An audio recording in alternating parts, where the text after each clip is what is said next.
মেহেদি পড়তে কার না ভালো লাগে বলেন? মেয়েরা তো সবসময় মেহেদি পড়তে হাত রাঙিয়ে রাখতেই পছন্দ করে। তো আজকে হচ্ছে মেহেদি পড়ার পালা। আর আজকে রাত ১২টা বেজে গেছে।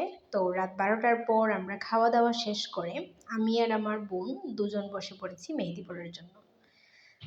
যদিও আমি পারি না মেহেদি পড়াতে, পারলেও ওইটা ছোটদের হাতে দেওয়াটাই ছোটদের হাতে দেওয়া যায় এরকম পারি আরকি।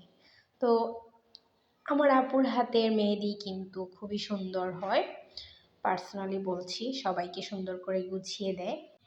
ঈদের সময় সবাই হচ্ছে ওর হাতের মেহেদি পরার জন্য লাইন লাগিয়ে দেয়। আর ছোটবেলায় কি করতাম জানো? আমরা হচ্ছে প্রচুর ভাই বোন ছিলাম, চাচাতো ভাই বোন মিলেরা সবাই একসঙ্গে ঈদ করতাম যখন, ছোটবেলার কথা বলছি।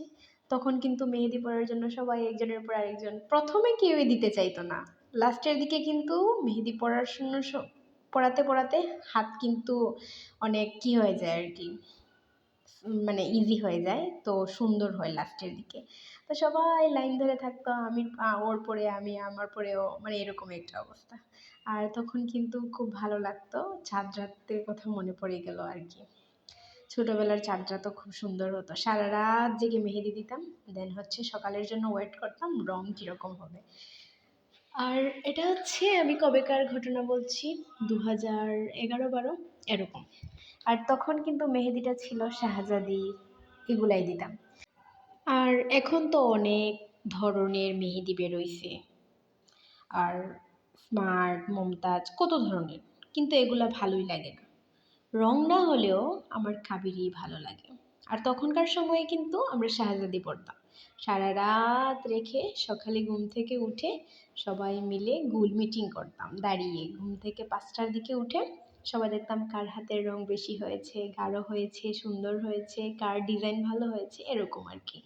দেন হচ্ছে গোসলে যাওয়ার আগ মুহূর্তে তখন আমরা কিন্তু সরিষার তেল দিতাম, আর সরিষার তেল দেওয়ার কারণ হচ্ছে মেহেদির রং আরও গাঢ় হবে এজন্য। তো এখানে কিন্তু কাবেরী মেহেদি ইউজ করছি আমি। আর কাবেরী মেহেদিটা ইউজ করার পর এর ঘ্রাণটা আসে না, যা আমার খুব ভালো লাগে, এজন্য ইউজ করা।